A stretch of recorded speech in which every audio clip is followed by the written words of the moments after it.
Good morning, Radhe Radhe, जय श्री राम। स्वागत है आपका अपने निजी कोचिंग क्लासेस के अंदर। तो हमारा टॉपिक चल रहा है हिंदी साहित्य का रीतिकाल। और रीतिकाल के जो अन्य कवि हैं उसके बारे में हम आज चर्चा करते हैं। जैसे सेनापति।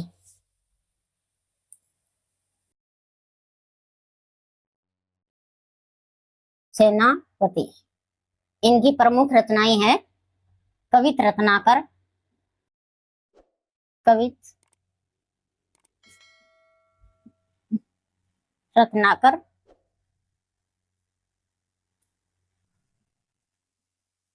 काव्य कल्प,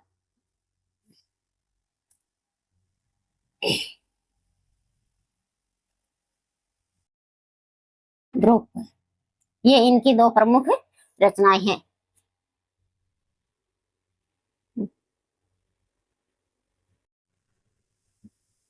हिंदी साहित्य में ये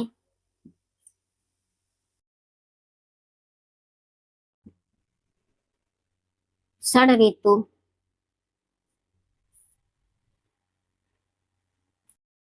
वर्णन, षड ऋतु का वर्णन करने के कारण,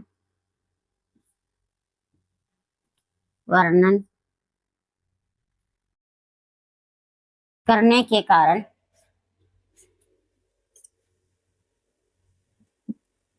उन्हें सर्वाधिक प्रसिद्धि मिली है। उन्हें सर्वाधिक प्रसिद्धि मिली है।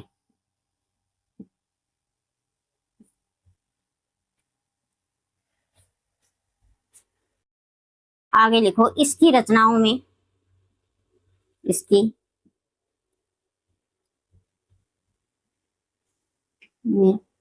प्रकृति का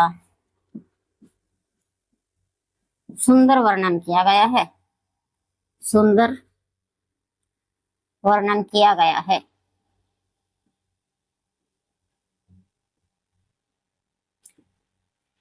यानी कवि सेनापति है, उन्होंने अपनी रचना में क्या है, प्रकृति का सुंदर वर्णन किया है। कवित रत्नाकर इनकी सर्वाधिक प्रसिद्ध रचना मानी जाती है। सर्वाधिक प्रसिद्ध रचना मानी जाती है।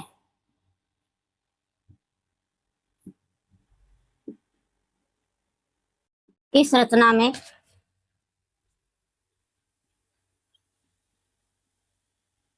5 तरंग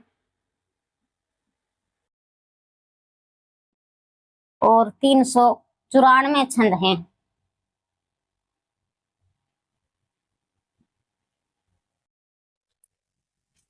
अब लिखो, 1 से 3 तरंग में ऋतु का वर्णन किया गया है।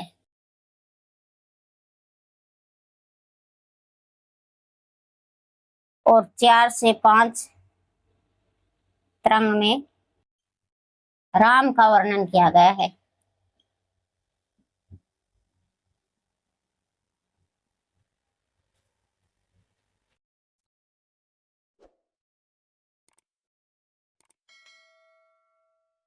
कवि सेनापति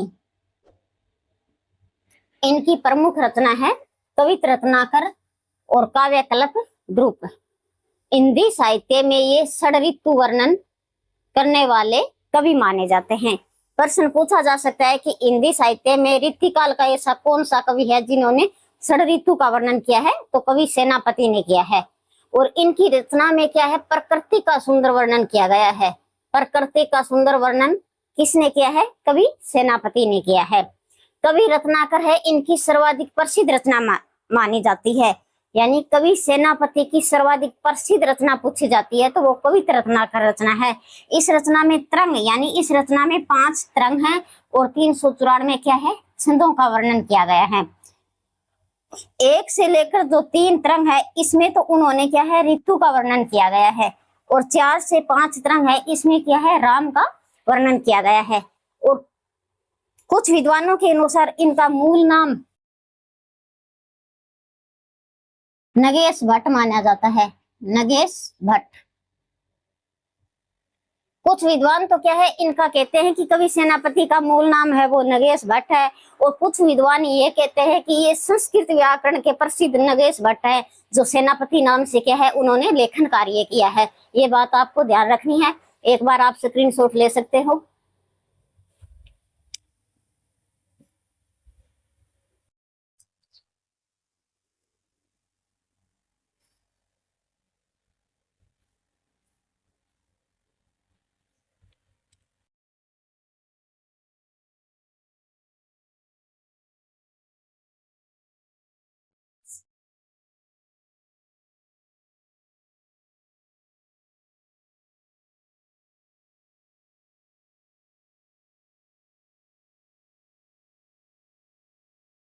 हट्टी जी,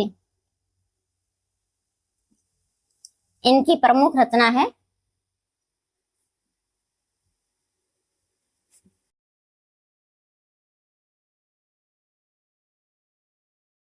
राधा सुधा षटक। ये इनकी प्रसिद्ध रचना है।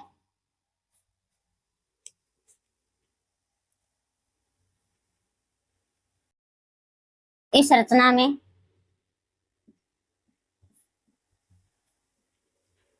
कुल 11 दोहे और 103 कवित सवैया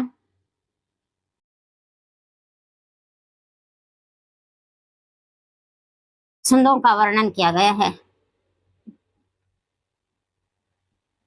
वर्णन किया गया है।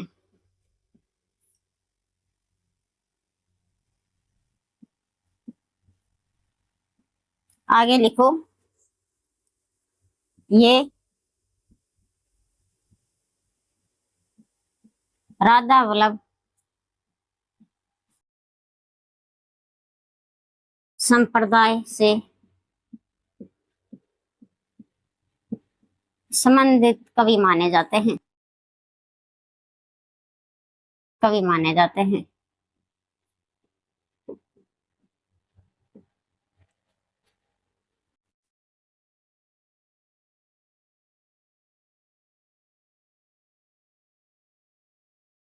अब लिखो, कवि नेवाज यानी शकुंतला नाटक। शकुंतला नाटक किसने लिखा है? कवि नेवाज ने लिखा है।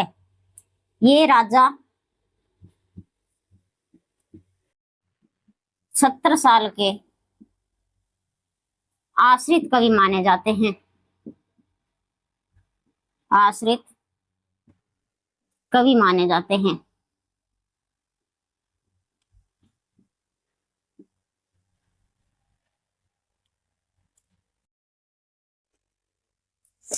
आगे लिखो, इन्होंने इस रचना में कालिदास द्वारा, कालिदास द्वारा रचित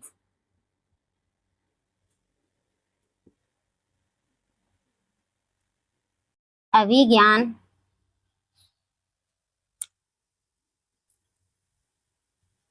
शाकुंतलम नाटक का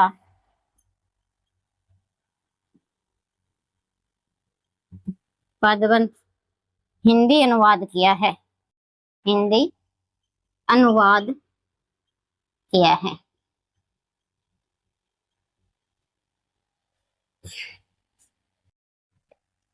हट्टी जी यानी कवि हट्टी जी हैं, तो इनकी प्रमुख रचना है राधा सुधा शतक।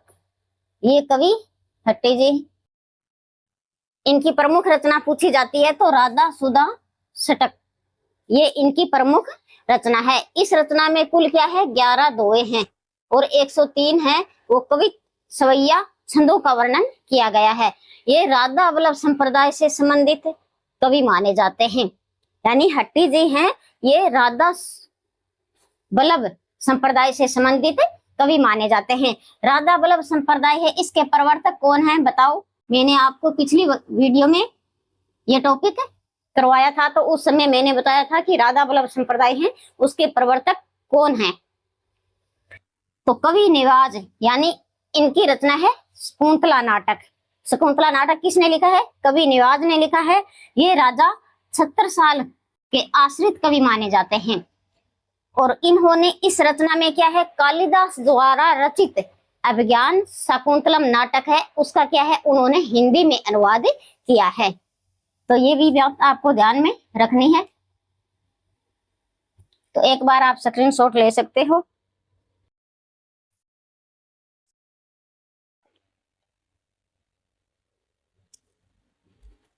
ये शतक है यह।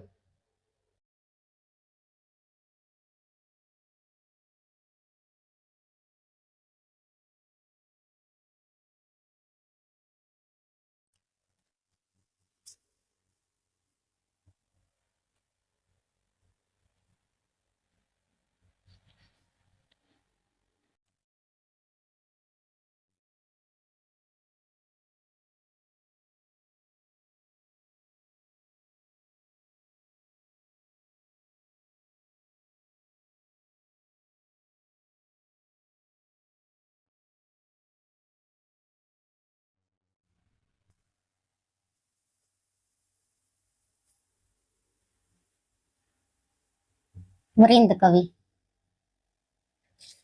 इनकी प्रमुख रचना है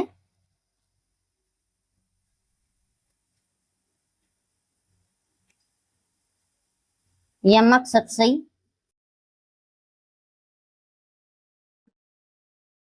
भाव 85 का,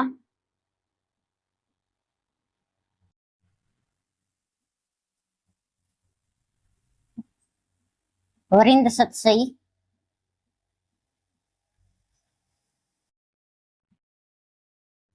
नयन 85,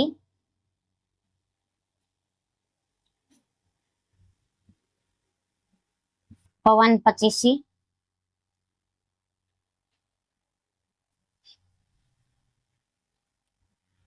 और श्रृंगार शिक्षा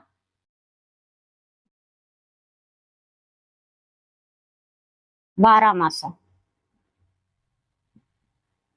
ये इनकी क्या है, प्रमुख रचनाएं हैं।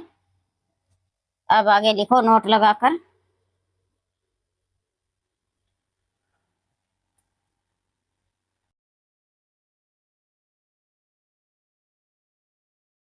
ये नीतिपरक दोहे के कारण इनको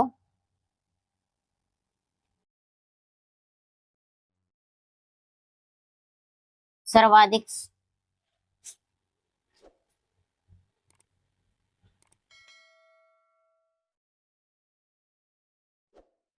सफलता मिली है।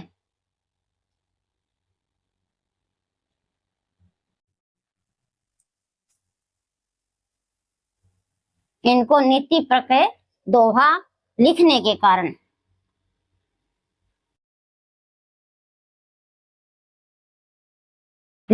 कारण सर्वाधिक सफलता मिली है।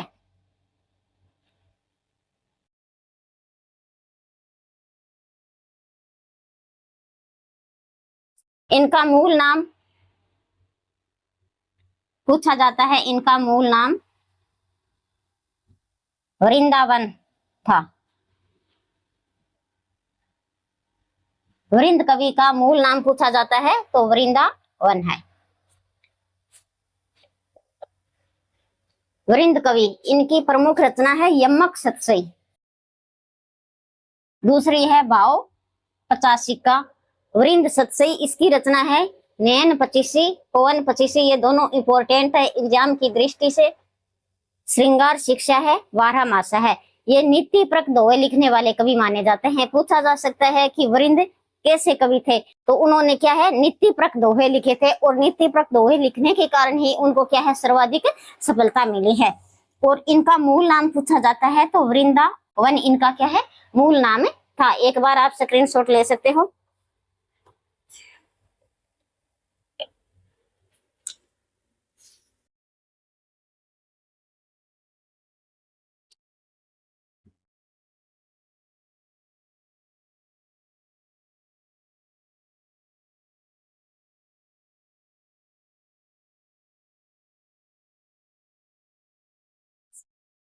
अब अगला कवि आता है सुदन कवि। इनकी प्रमुख रचना है सुजान चरित। ये इनकी क्या है, प्रमुख रचना है। ये भरतपुर के राजा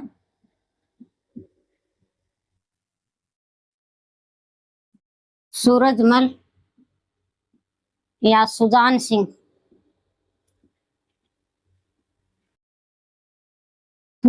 के दरबारी कवि थे। दरबारी कवि थे। वहां रहकर ही उसने इस रचना को लिखा और इस रचना में सुजान सिंह के चरित्र का वर्णन किया गया है।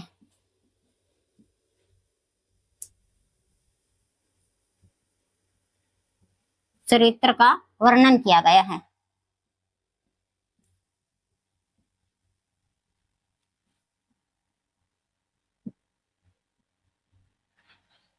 अब नोट लगाकर लिखो आगे। इंपॉर्टेंट बात है, इस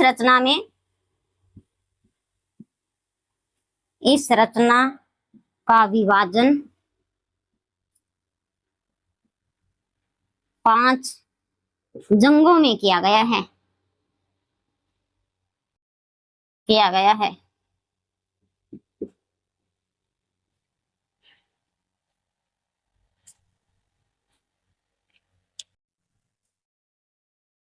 यानी सुदन कवि हैं। इनकी रचना पूछी जाती है तो इनकी केवल एक ही रचना है। उस रचना का नाम है सुजान चरित्र। यानी ये भरतपुर के राजा सूरजमल या सुजान सिंह के दरबारी कवि माने जाते थे और वहां रहकर ही उसने क्या है, इस रचना का लिखा था। किसके दरबार में लिखा था? सूरजमल के दरबार में लिखा था। और इस रचना में सुजान सिंह या सूरजमल के चरित्र का वर्णन किया गया है। इस रचना का विभाजन पूछा जाता है कि सुजान चरित रचना है, उसका विभाजन कितने जंगों में किया गया है। यानी तो इसका विभाजन है वो 5 जंगों में किया गया है। ये चीज आपको ध्यान में रखनी है। तो एक बार आप क्या है, स्क्रीनशॉट ले सकते हो।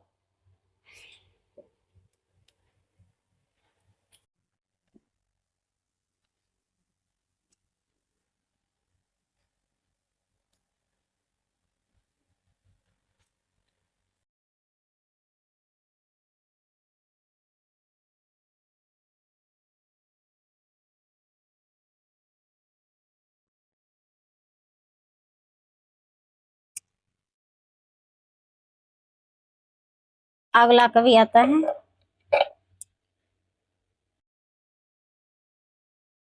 लाल कवि। इनकी प्रमुख रचना है छत्र प्रकाश और विष्णु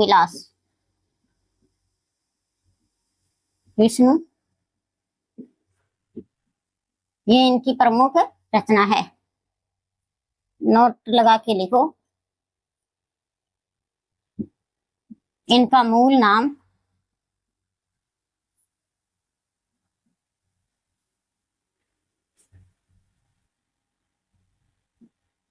गोरेलाल माना जाता है।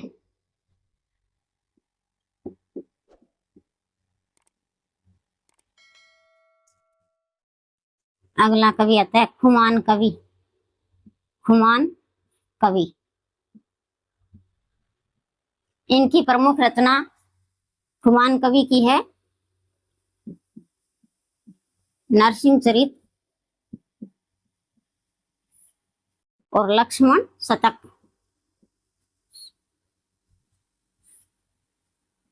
ये इनकी क्या है, प्रमुख रचनाएं हैं। अब नोट लगा के लिखो, ये जोधपुर के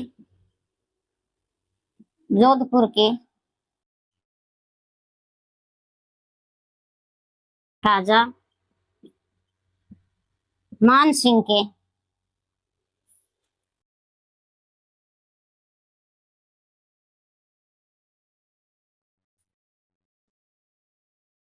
गुरु माने जाते हैं।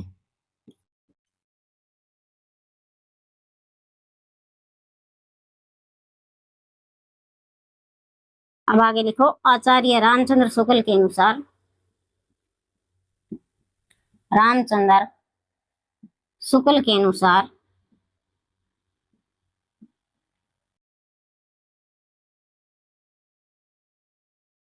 इन्होंने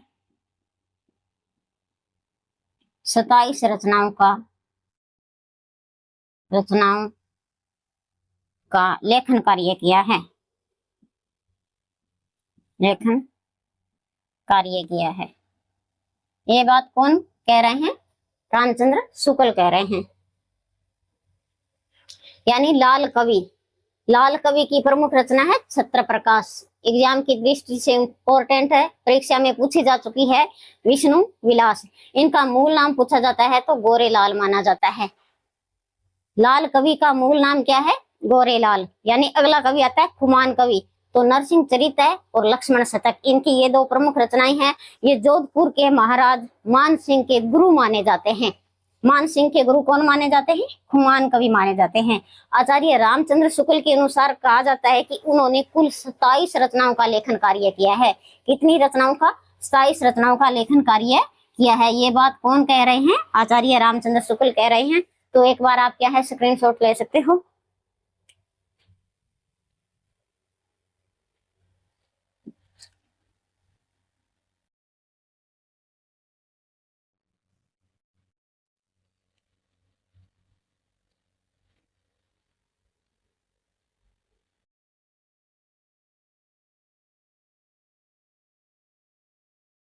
अगला कवि आता है रसनिधि कवि।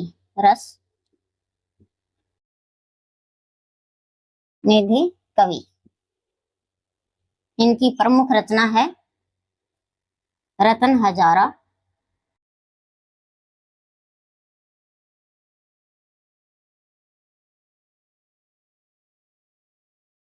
विष्णु पद कीर्तन,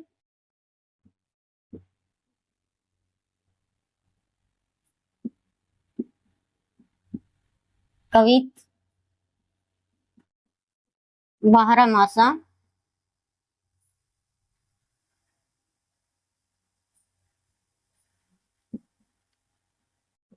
अरिल,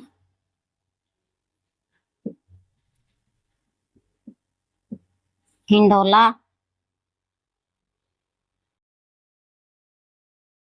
वित्तीय संग्रह,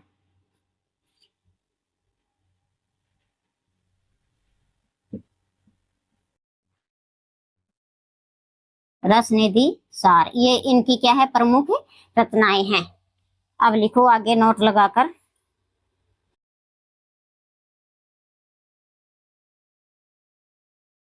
इनका मूल नाम पृथ्वी सिंह है। पृथ्वी सिंह है। रतन हजारा इनकी सर्वाधिक प्रसिद्ध रचना मानी जाती है। सर्वाधिक प्रसिद्ध रचना मानी जाती है।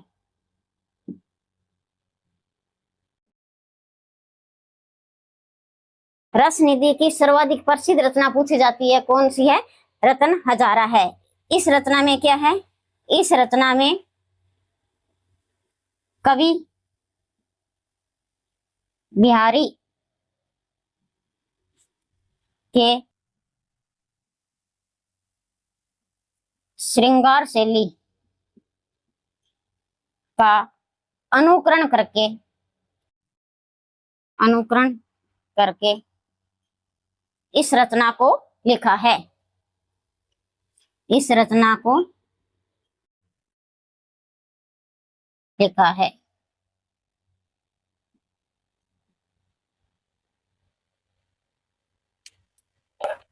यानी रसनिधि कवि, इनकी प्रमुख रचना है रत्न हजारा। ये रचना इंपॉर्टेंट है क्योंकि ये इनकी सर्वाधिक प्रसिद्ध रचना मानी जाती है। विष्णु पद कीर्तन है, कविता है बारामासा, अरिल, हिंडोला, गीत संग्रह और रसनिधि सार, ये इनकी प्रमुख रचनाएं हैं। अब इनका मूल नाम पूछा जाता है, यानी रसनिधि का मूल नाम बताओ तो इनका मूल नाम पृथ्वी सिंह माना जाता है।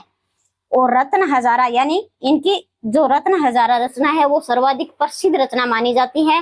कहा जाता है कि यह रचना उन्होंने बिहारी के श्रृंगार शैली का अनुकरण करके इस रचना को उन्होंने लिखा है। किसके अनुकरण किया है? बिहारी के श्रृंगार शैली रचना का अनुकरण करके ही इस रचना को उन्होंने लिखा है। तो एक बार आप क्या है स्क्रीनशॉट ले सकते हो।